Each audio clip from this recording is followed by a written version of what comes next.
so we had to keep the fish inside. And he pushed me off, and I broke my collarbone. They heard strange noises in the night, and one of them was scared. We love stories! Welcome to the Appleseed Studio. It's time for an hour that uses the power of great stories to help you make sense of the world and communicate with the people who are important to you. On the Appleseed, great stories can change your world. I'm Sam Payne, your host. We're excited to bring you an hour of great stories today. This is going to be a fun one. So we hope you have some loved ones nearby to listen along with. And even that after the show is over, you sit around the kitchen table or the living room sharing tales and memories with one another. This episode is dropping right around April Fool's Day, and that has got us thinking about, pranks.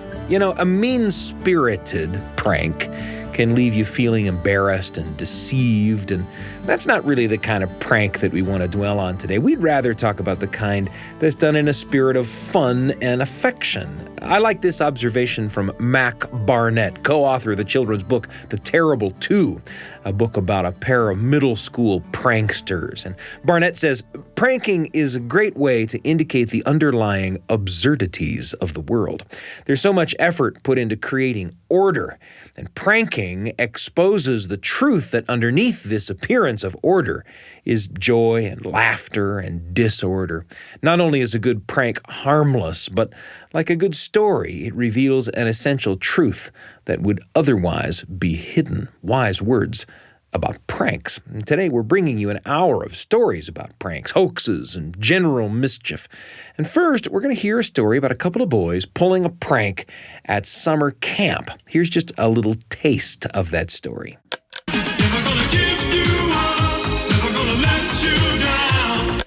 That wasn't the clip of the story. How could we do a prank episode without pranking you? You've been rickrolled. And if you're scratching your head about what rickrolling is a famous internet bait-and-switch prank where the unsuspecting user is enticed to click on an intriguingly titled video and partway through it jarringly flips over to the music video for Rick Astley's 1987 hit song, Never Gonna Give You Up. You know, this one! Never gonna give you up, never gonna let you down. And that is the kind of prank we're talking about. Catches you off guard, puts a smile on your face, and there's no harm done. Now, where was I? Oh yes, a story about a couple of mischievous boys who hatch a plan to rig a competition at a summer Bible camp. You'll have to hear the whole story to find out how they did it, but here's just a little hint.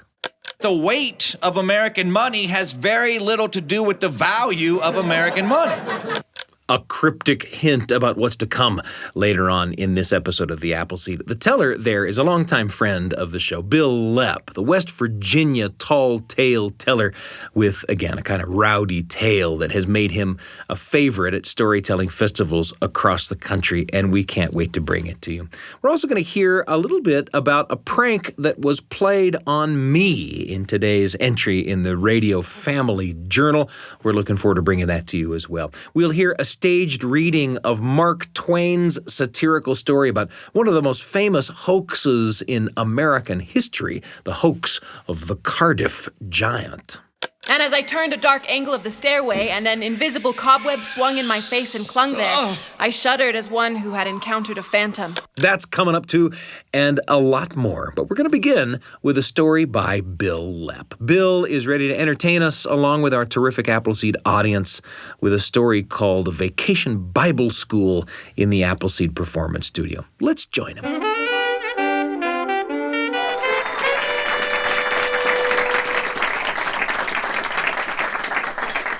Thank you. I grew up in a little town called Half Dollar, West Virginia, and when I say little town, we had two streets. One was called Main Street, and the other one I'm pretty sure was called, nah, that ain't Main Street. And we had sort of your variety pack of Baptist churches and then a Methodist church, and our parents told us that there were some Catholics that lived over the hill, but we didn't know if that was true, or that was just something they told us so we'd go to bed at night. But my buddy Skeeter and I loved the $50 Baptist church. Now, when I say we loved the Baptist church, I mean Baptist with a little b, because we were Methodists. What we loved was the building that was the Baptist church, because the attic was infested with bats. And on a spring evening, a summer evening, a fall evening, you could go and sit behind the church and just watch thousands and thousands of bats flying out of the eaves, flying out of the steeples. It was a beautiful sight to see. So Skeeter and I were very excited when it was announced that because they were doing renovations at the Methodist church, that we would be having a joint vacation Bible school at the Baptist church. And we were excited for several reasons. One, we had lots of Baptist friends, but it was difficult to tell the Baptist children from the Methodist children on the playground because we all knew the same bad words. So we were excited to have the opportunity to see the Baptist children being Baptist in their natural Baptist habitat. On top of that, we had never been in the Baptist church, but we understood that in the Baptist church they had a baptismal, like a big bathtub where they did the baptisms. Now, when you're a Methodist, when you get baptized, you usually get baptized as an infant, and you just get a little bit of water sprinkled on your head. But the Baptists get the full bore dunking. And I asked my dad why that was, and he said that's because Methodists just have dirty minds. But the Baptists are dirty all over. And then, again, in the Methodist church, you generally get baptized as an infant. There's no rebaptism in the Methodist church. But we understood that there were Baptists who got baptized like once a week. So we were excited to have the opportunity to see that. So we got to the Baptist church on the first day, and the little old ladies that were running the vacation Bible school put the girls on this side of the sanctuary and the boys on this side of the sanctuary. And we sang some hymns, and there was a devotional, and then it came time to give the offering. But instead of passing the plates in the traditional fashion, what happened was the boys got against this wall, the girls got against this wall, and we progressed forward. And someone had built in front of the altar an offering-giving device, the likes of which I had never seen before, and I have never seen since. It was a 2x4 standing upright about 3 feet tall. And bolted loosely, perpendicularly across the top of that, was another 2x4. And on this side, tied on by binder's twine, was a coffee can painted pink. And on this side, tied on by binder's twine, was a coffee can painted blue. And the boys put their money in the blue can, and the girls put their money in the pink can, and whichever side went down, that gender won the offering. Yeah, that should make you a little uncomfortable. There's a lot wrong with that. And it's not even all theological. I mean, part of the problem is that the weight of American money has very little to do with the value of American money. A nickel is twice the size of a dime, but it's only worth half as much. And 10 pennies weighs more than a $100 bill. Now, my buddy Skeeter and I knew that firsthand because that winter there'd been a blizzard, and we decided to go out and shovel some snow to make a little extra money. Now, I am the last of 5 children, which means I did not own a new article of clothing until I was 27 years old.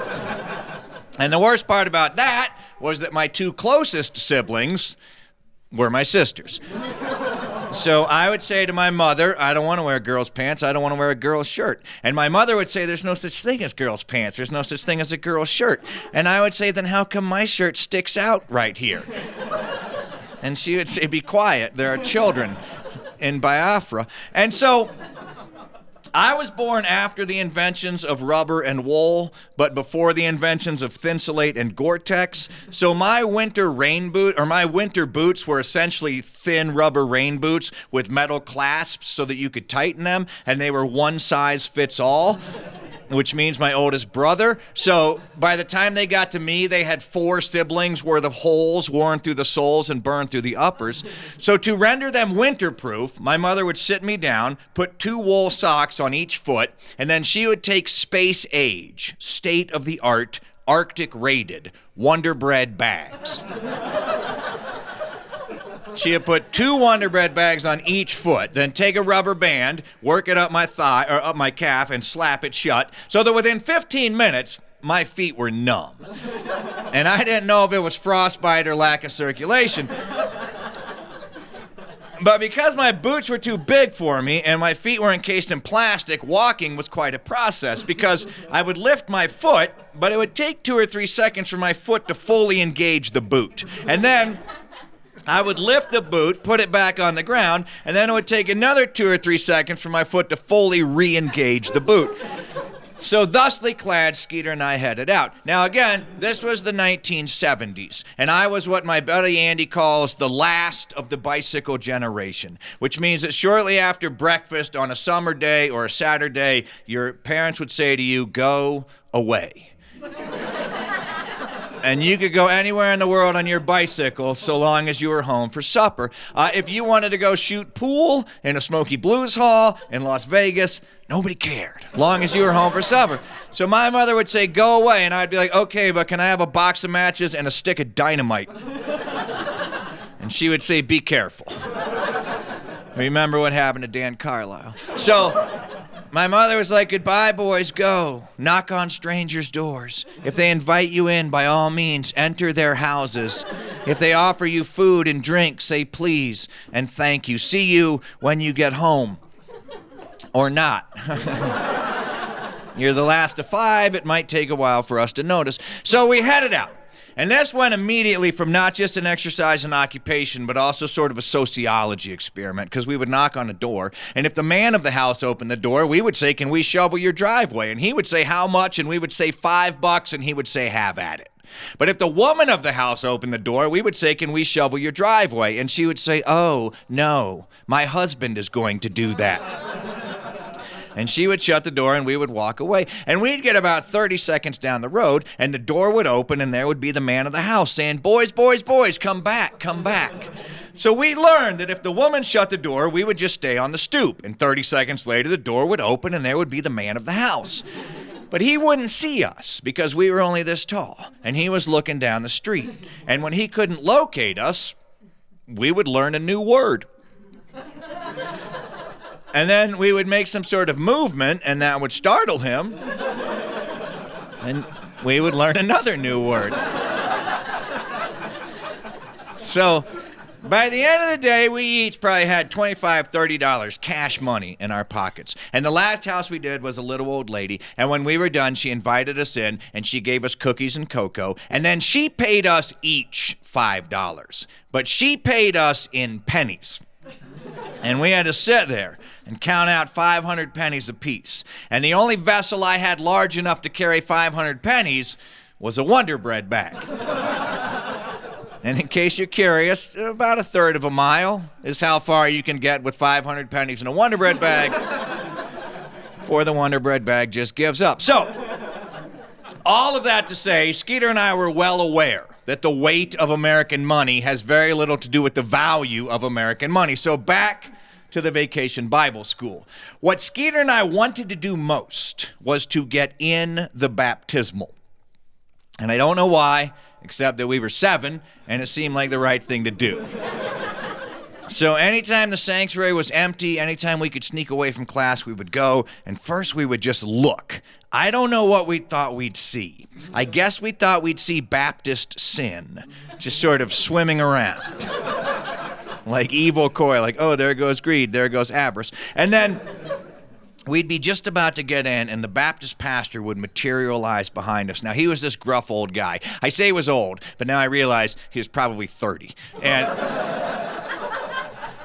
we didn't go to that church, but it was a small town, so, we knew who he was. And he had this wonderful attitude. He really didn't care whether or not you agreed with him because he knew that he was right. And that you would either one day come to see things his way or you would, suffer in the fires forever. And he really didn't care which way you went because, he just knew he was right. And so we would be just about to get in the baptismal, and he would appear behind us, and he would say, "Boys, boys, boys, I know you want to get in there, but that's not a toy.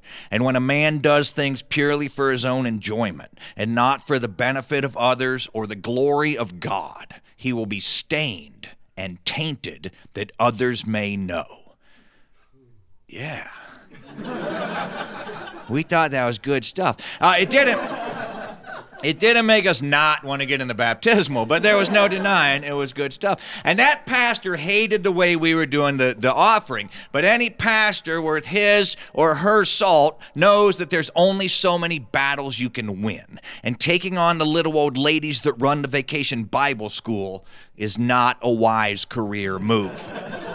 So he wouldn't tell them to quit doing the offering that way. But by Thursday, he couldn't stand it anymore. And when it came time for the devotional, he got up to do the devotional. And he didn't read a plithy little poem. No, he got up in the pulpit and he gave a full-bore sermon. And he started by telling us the story of where Jesus is in the temple with the disciples, and they're watching the people give the offering, and the rich guys are throwing in tons and tons of cash. And then the little old lady comes up and she puts in her 2 mites or her 2 pennies. And Jesus turns to the disciples and he says to the disciples, who gave the greatest offering? And one of the disciples, probably like Mark, he's like, hey, he's talking, give me the red pencil. And then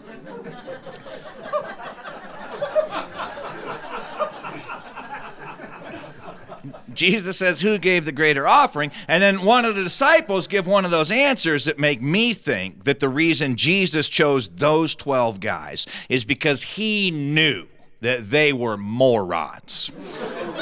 And before you get self-righteous or offended, he knew that they were morons, and he could ask them things that you and I needed to know the answer to, and they would say the first thing that popped into their head, and then Jesus could explain the correct answer, and you and I would know the correct answer without ever having to open our mouths. He was already looking out for you. So Jesus said, who gave the greater offering? And one of the disciples said, clearly the rich men gave the greater offering. And Jesus said, no, the rich men gave from their abundance while the little old lady gave from her poverty. And then Jesus, or the pastor, explains that what that means is when you give an offering, you're supposed to put yourself in a place where you become dependent upon God. The word abundance means more than you need. So if you're giving out of your abundance, you haven't really given anything at all. But the little old lady gave everything she had. Therefore, she became completely dependent upon God, thus she had given the greater offering. Now, just parenthetically, 2 things. 1, that is in no way a prosperity verse. And 2, on behalf of any church treasurers listening,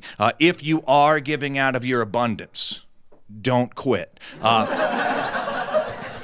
It's not doing you any good, but the rest of us are benefiting. So, he said that the rich men gave from their perfidy. We didn't know what it meant either. But it seemed like a weird place to keep your money. And then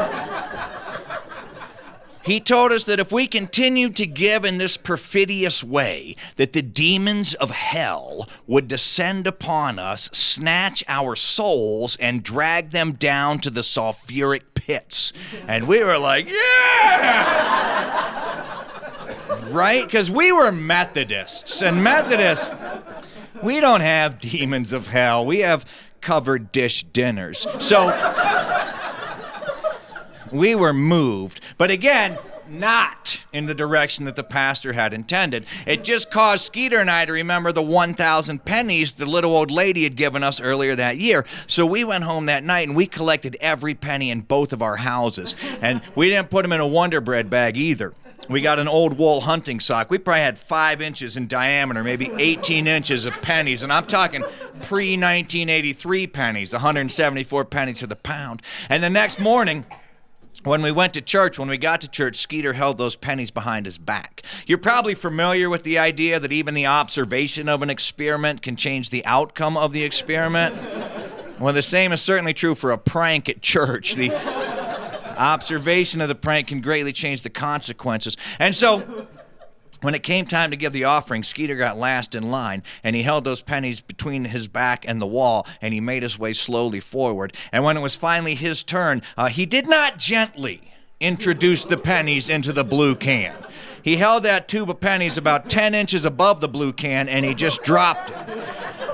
And when those pennies hit that side of the scale dropped dramatically, causing the other side of the scale to rise precipitously.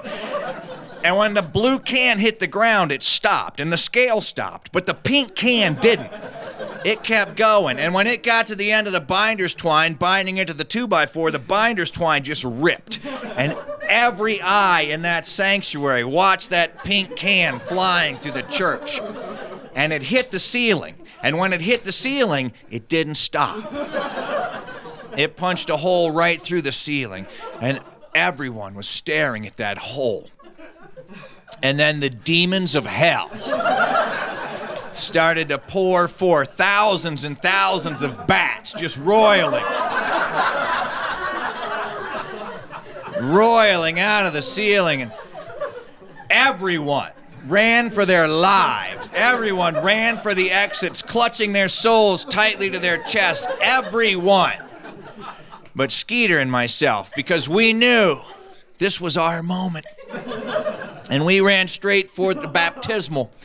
And we didn't stop to look. We just put our hands on the side and we vaulted over the edge of the baptismal. And when we had gone just far enough that we could no longer halt our forward progression, when we were now nothing but slaves to Newton's first law, body in motion tends to stay in motion, which is very similar to Skeeter's first law, which is a body being chased by the law tends to stay in motion. But when all we could do is fly a little further forward and fall, we looked down. And we saw that someone, some unknown person, had dyed the water red. And a few minutes later, when we joined the rest of the kids on the front lawn of the church, we were limping and dripping and dyed pink. And we heard a voice behind us that said, "Boys, boys, boys, when a man does things purely for his own enjoyment and not for the benefit of others or the glory of God, he will be stained and tainted that others may know." Thank you very much.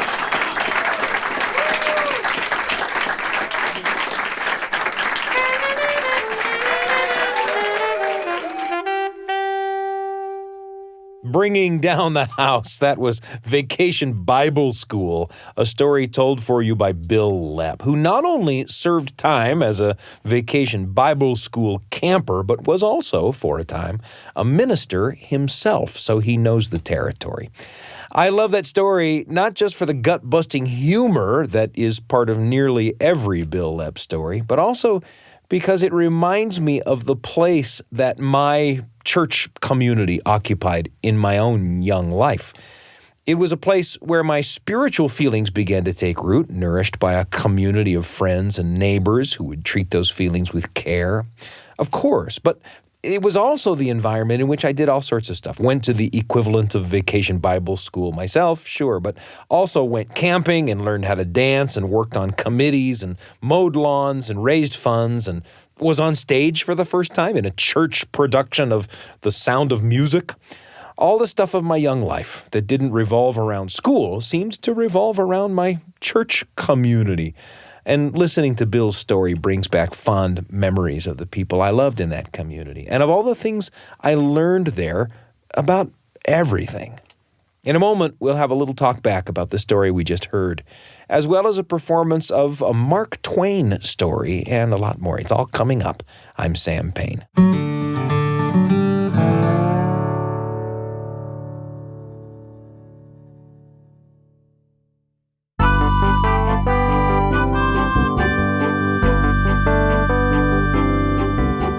A moment ago, it was our pleasure to hear Bil Lepp with a story called Vacation Bible School, recorded live in the Appleseed Performance Studio. And it's time for a little talk back. I'm joined around the desk by our producer, Dr. Brian Tanner. Brian, thanks for joining me. Hey, it's great to be here. And of course, Lacey Ivy, one of our assistant producers. Lacey, thanks for joining me. Yeah, it's good to be here. And as we hear, I mean, that was a really rollicking tale. I love it so much. And Lacey, where does that story take you? This brought me back to a memory that I don't think I've ever thought of aside from the time that it happened. And it's the most random little detail. Like, he talked about his mom giving him a Wonder Bread bag. And I immediately was just like flown back into my childhood. And that was the kind of bread we used to get all the time when I was a kid. But my grandma saved them. And, you know, like a lot of people save plastic bags, and we usually use them for trash or whatnot. But I specifically remember she went through this period of time. I don't know what it was for or what prompted her to do this, but she saved so many plastic bags. And then we all sat in the front room one day and we made blankets out of plastic bags for a homeless shelter. I had no idea you could do this, and I thought maybe I was crazy, but I looked it up just before I came in here, and you can find it on Instructables.com on how to make a plastic blanket. Wow. I thought it was crazy. I got to tell you, Lacey, even today, my favorite grilled cheese sandwich, and I come from a family of kind of grilled cheese sandwich snobs, I got to say, but for me, Wonder Bread and American cheese, there's nothing better. Classic. And I'll fight you. Brian, what about you? Where did that Bil Lepp story take you? I've never been much of a prankster, especially as a child. I was a more like, let's follow all the rules, guys, kind of kid. But there were a couple times when I had decided okay, I'm going to do something. I think this will be kind of fun. And this story kind of brought back, especially that moment where they're standing in line to put their coins in. And they're knowing okay, we got this plan. We're going to do this. I just felt that same pit of my stomach kind of feeling okay, am I really going to do this? Am I really going to do this naughty thing? And a lot of times I would just kind of back out and be no, I can't go through with it. But yeah, it took me back to that place of just of deciding am I going to go through and actually do this thing? We love sharing with you the thoughts and memories that come to us as we listen to the stories here on the show. I've got one myself. It's today's entry in the Radio Family Journal. The Radio Family Journal with Sam Payne. A tiny little story for you and your family. Right when you need it. On the Appleseed.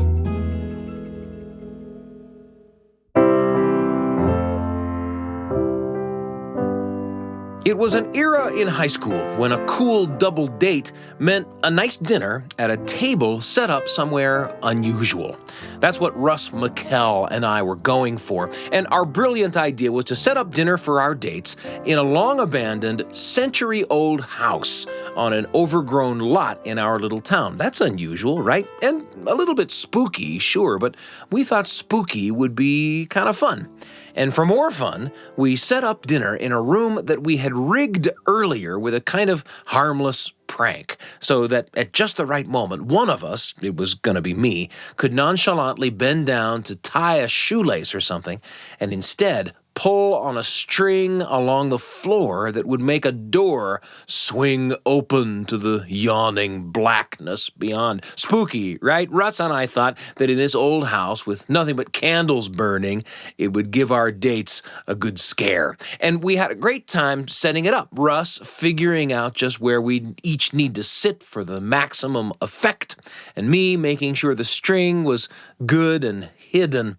And then the night came, and we brought our dates to dinner at the house. And we were talking and eating pizza and having a really great time by candlelight. And then came the moment. I reach down and pull on the string, and without a hitch, the door swings silently open, the darkness beyond it yawning. It was perfect. But at the moment of the prank, our dates are looking down at their pizza, and the only one who sees the door open is Russ. And with the conversation and food, he has completely forgotten that we'd set up the prank at all. And so it's Russ that screams when the door opens. Sometimes, after all, it's the prankster that falls prey to the prank. And sometimes, if that long ago night is any indication, that can be pretty fun, too.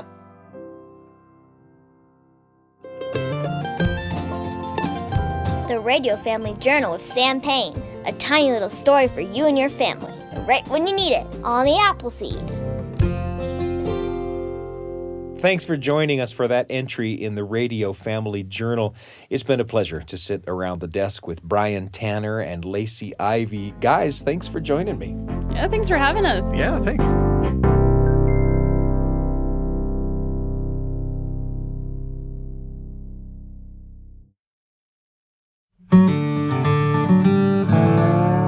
In an episode of The Appleseed filled with stories about pranks and hoaxes and general mischief, Up next, a story of one of the greatest hoaxes in American history. It comes from Samuel Clemens, better known by his nom de plume, Mark Twain. Now, Twain was poking fun at a phenomenon that would have been well known to his readers at the time. But the thing that he's going to talk about in this story has largely faded from memory over the past 150 plus years. So before we dive in, here's just a little context. In 1868, a New York tobacconist named George Hull, after a church argument about whether there had ever been giants living on the earth, decided to play a prank. He hired men to quarry a 10-foot block of stone, and telling them that it was going to be a stone used in a monument to Abraham Lincoln in New York, he secretly sent the stone to Chicago instead, where a stonecutter carved from it an enormous, anonymous man. The stone was aged with special acids and stains and beaten with knitting needles to make it look like it had pores. Then Hull hired men to bury the enormous man on the farm of his cousin, William Newell, in Cardiff, New York. And finally, Hull hired men to dig a well on the farm where they discovered the giant. Touted as the petrified remains of an ancient man, people came by the wagon load, gladly handing over money again and again for a glimpse of the fabulous Cardiff Giant. The giant was eventually sold to a syndicate of investors who took the giant to Syracuse, where it drew such crowds that P.T. Barnum offered them $50,000 for it. And when they refused to sell, Barnum sent men to secretly measure and recreate the giant in wax. Well, he exhibited his wax giant in New York City, insisting to a ravenous public that this was the real Cardiff Giant and the other was a fake. In reference to a gullible public still shelling out the dough to witness one side or the other of this battle of giants, the head of the syndicate that now owned the original fake told reporters, "There's a sucker born every minute." Words that would, in time, come to be incorrectly attributed to the owner of the fake giant, Mr. Barnum. The owners of the original Cardiff Giant sued Barnum for calling his giant the real giant and theirs the fake one. But the judge ruled that Barnum could not be penalized for calling a fake giant a fake. Mark Twain gets his digs in with this tale. Recorded live as a Reader's Theater piece before our terrific studio audience. The readers here are Suzanne Christensen, Noah and Leah Kershisnik, and me. Here's A Ghost Story by Mark Twain.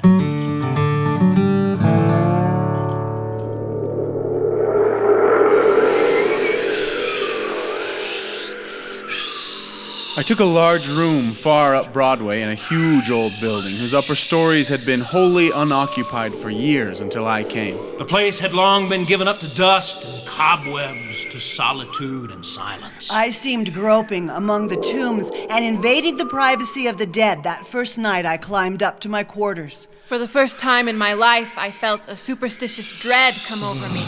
And as I turned a dark angle of the stairway and an invisible cobweb swung in my face and clung there, I shuddered as one who had encountered a phantom. I was glad enough when I reached my room and locked out the mold and darkness. A cheery fire was burning in the grate, and I sat down before it with a comforting sense of relief. For 2 hours I sat there, thinking of bygone times. Recalling old scenes and summoning half-forgotten faces out of the mists of the past. Listening in fancy to voices that long ago grew silent for all time. And to once familiar songs that nobody sings now. As my reverie softened down to a sadder and sadder pathos. The shrieking of the wind outside softened to a wail. The angry beating of the rain against the panes diminished to a tranquil patter. And one by one the noises of the street subsided. Until the hurrying footsteps of the last belated straggler died away in the distance and left no sound behind. The fire had burned low, and a sense of loneliness crept over me. I arose and undressed, moving on tiptoe about the room, doing stealthily what I had to do. I covered up in bed and lay, listening to the wind and the rain and the faint creaking of distant shutters until they lulled me to sleep. I slept profoundly, but how long I do not know. All at once I awoke and filled with a shuddering expectancy. All was still but my own heart. I could hear it beat.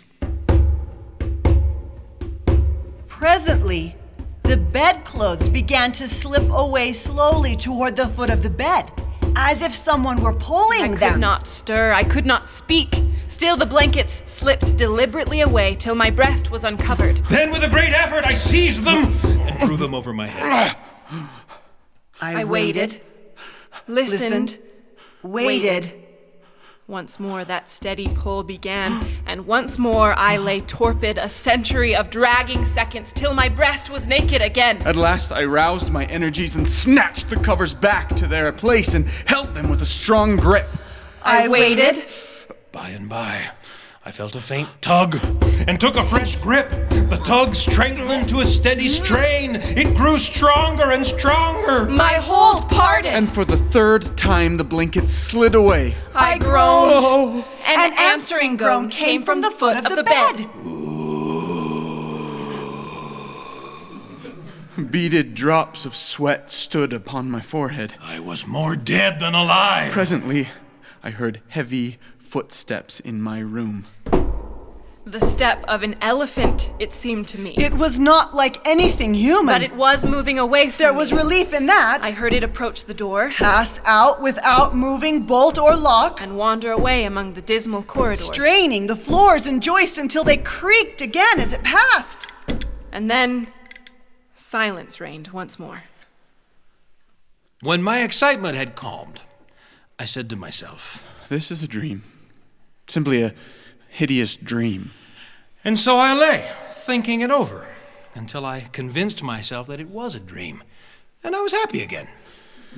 I got up and struck a light and found that the locks and bolts were just as I had left them.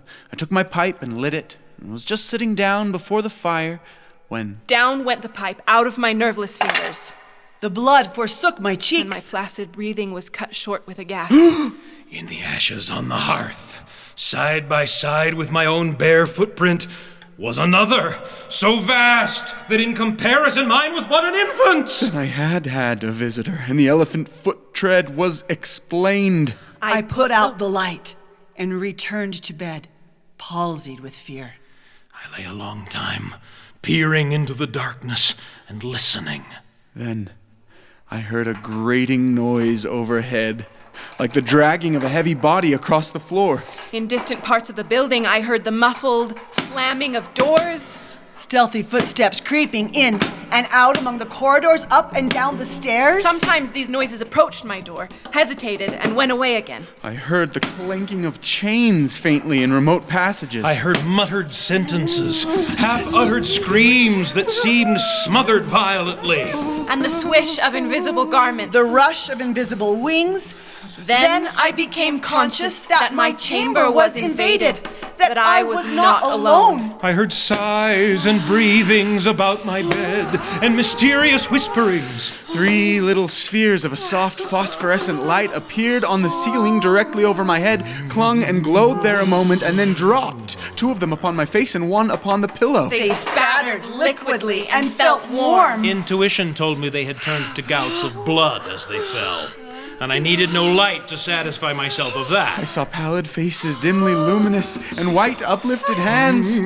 The whispering ceased, The voices and the sounds. and a solemn stillness followed. I waited and listened. I felt that I must have light or die. I was weak with fear. I slowly raised myself up toward a sitting posture, and my face came in contact with a clammy hand! I fell back like a stricken invalid. Then I heard the rustle of a garment. It seemed to pass to the door and go out.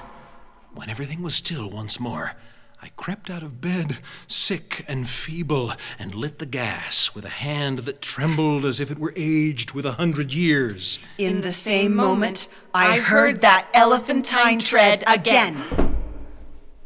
I noted its approach. Nearer and nearer along the musty halls, and dimmer the light waned. The tread reached my very door and paused.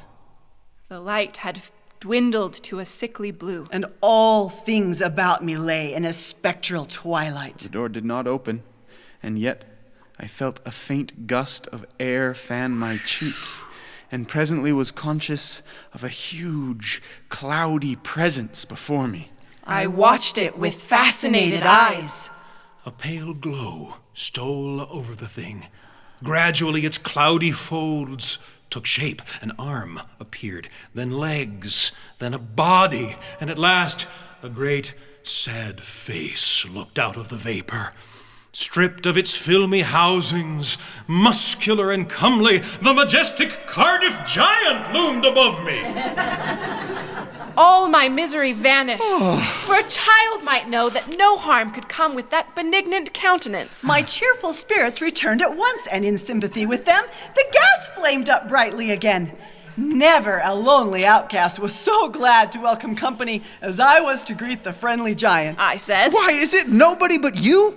Do you know I have been scared to death for the last 2 or 3 hours? I am most honestly glad to see you. I wish I had a chair. Here, don't try and sit down on that thing.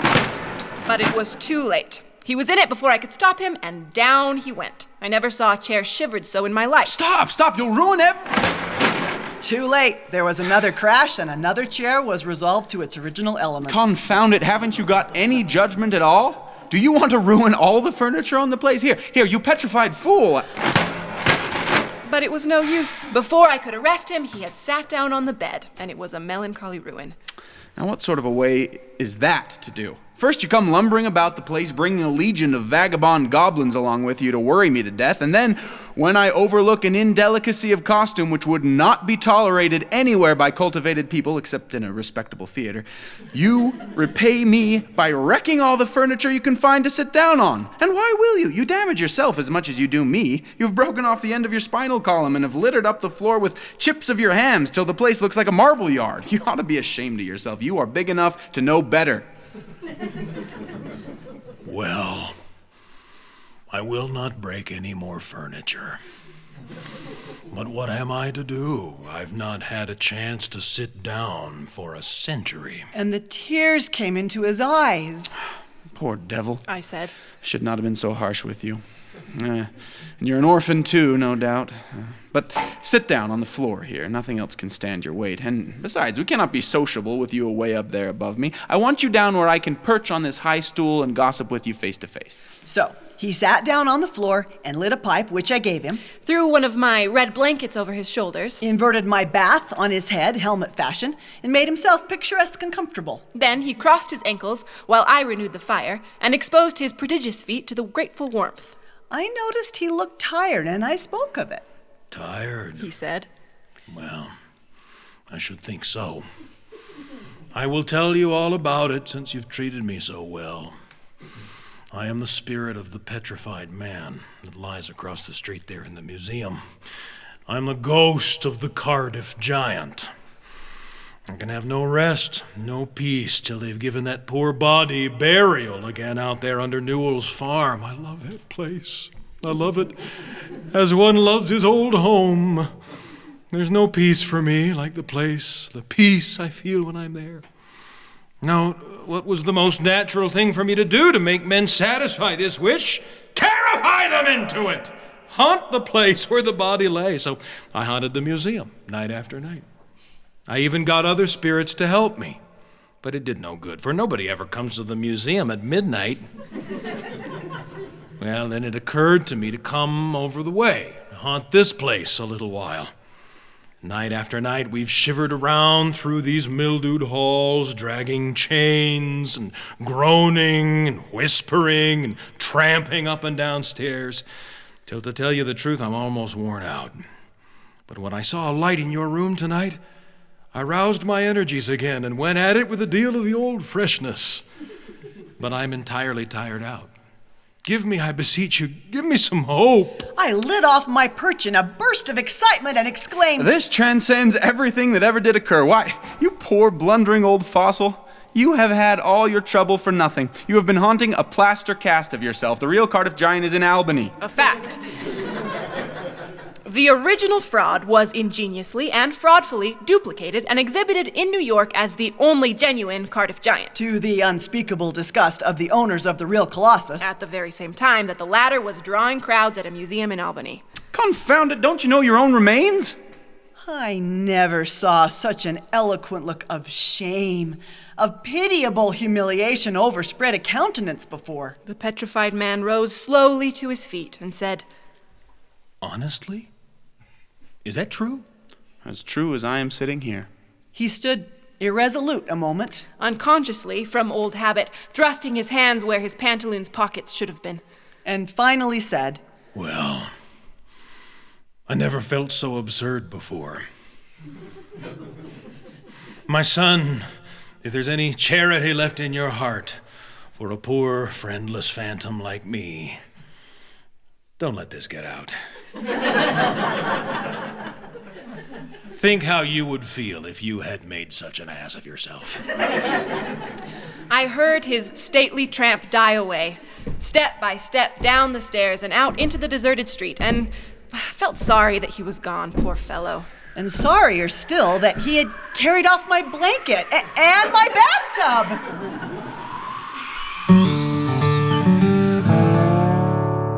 That was Mark Twain's A Ghost Story. Now, as for the Cardiff Giant itself, you can today go see George Hull's original fake giant on display at the Farmers Museum in Cooperstown, New York. Sounds like the perfect destination for an April Fool's road trip. In an episode of The Appleseed filled with stories of pranks and hoaxes and general mischief, we've got time for one more thing. And to introduce you to this little bit of the show, here's just a moment from the Pixar movie Up. In this moment, old man Carl Fredricksen has just been disturbed by young Russell, who is working on a merit badge for assisting the elderly. And in order to get rid of Russell, Carl makes reference to an old trick. You ever heard of a snipe? Snipe? Bird. Beady eyes. That's the late, great Ed Asner as Carl Fredricksen. And Russell, played by the young Jordan Nagai, gets awfully interested in whatever a snipe is. Mr. Fredricksen goes on to say that a snipe has been wrecking his azaleas, and he wonders if anyone can help him. Me! I'll do it! Oh, I don't know. It's awfully crafty. But Russell is insistent, and Mr. Fredricksen tells Russell that he has to walk around clapping his hands 3 times to get the snipe to come. And off goes Russell, looking for Snipe. Snipe! Here, Snipey, Snipey. Again, that's from the Pixar movie Up. And make no mistake, there is such thing as a snipe. In fact, the word snipe refers to a whole family of birds, about 26 species in all, but they probably don't live in Carl Fredricksen's neighborhood, and if you've heard anyone giving a knowing chuckle in the movie theater when you see Up, it may be because that person at one point or another went on a snipe hunt.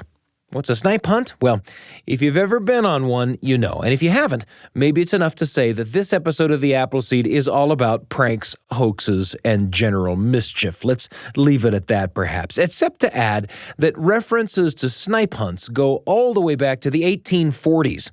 And in every generation from that time to this, first-time campers have been treated to snipe hunts by older, more experienced campers. But why take our word for it? It's happened to a lot of people. So we found a lot of people to tell you what a snipe hunt is like. And it's probably safe to let the snipe out of the bag and tell you that not a single snipe was harmed in the making of this recording.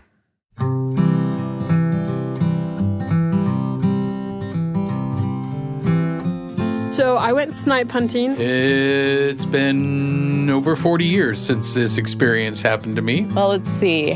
I was around 12 years old. And we were at a camp. Maybe I was 10. Went to a girls' camp. But I remember being a Cub Scout. I was a Boy Scout. My dad was on the camp out with me. All of the leaders kept talking about all day long how we were going to go snipe hunting. And they'd been talking about snipe hunting the entire summer. Nobody had ever seen one before. Part of the initiation was to go snipe hunting. So just, wandering around all day long. Are you going to go hunting? Are you going to go hunting? Hyping it up for me, and I was a little nervous. I didn't exactly know what to expect. I have to go hunting. Come on. We got to buck up. It's like nighttime and it's dark. And how scary they were and how sometimes bad things could happen and what would happen if we got bit. And so we had to be really careful. And they pull us out of our tents and they're like, we're going snipe hunting, the older girls. And we were just scared. It was pitch black. We went out into the woods in the middle of the night. We're just walking around in the dark. I had dressed appropriately in camouflage that had been purchased from the Army-Navy surplus. I even did the grease paint under my eyes because I didn't want the snipe to find me. So we all went and we got some mint toothpaste and put it right under our eyes because snipes don't like the smell of mint.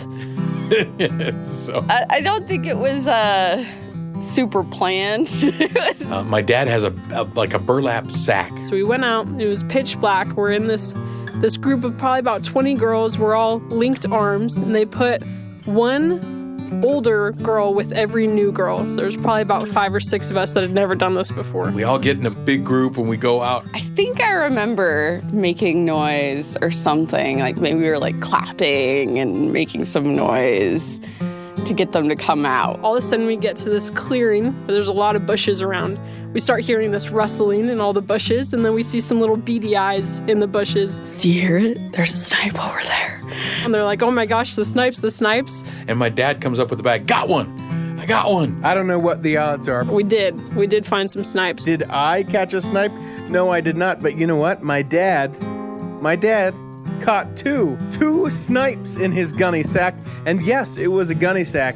And go gather around the fire so you can see it. And I just started bawling. I just lost it at this point. I was so scared. There were snipes all around us. Yes, yeah, we all want to see it. We're all excited. We all want to see it. And he opens up the bag and there's nothing there. And he throws the bag at us. And it was just, at that point we were like, huh? Did I get to see the snipe? Well, my dad, a notorious catch and release fisherman, also a catch and release snipe hunter. And they told us it was all just a joke. They had some girls out in the bushes with some lasers for the red eyes of the snipes. He told me that he, yes, in fact, captured 2 snipes, put them in the gunny sack, but then had to let them go. I never got to see them, but in the one snipe hunt that I went on, I did, in fact, by proxy of my father, catch 2 snipes. But then the fun part was when I was older, one of the older girls at girls' camp a few years later.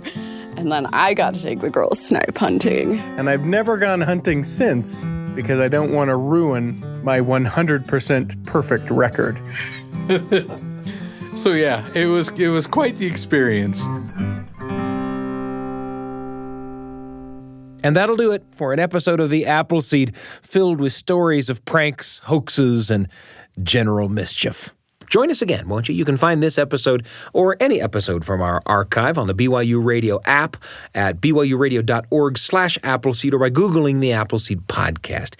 And if you found us today on the podcast, rate us and leave us a review. It helps people find the show. I'm Sam Payne, and I can't wait to be with you again on the Appleseed.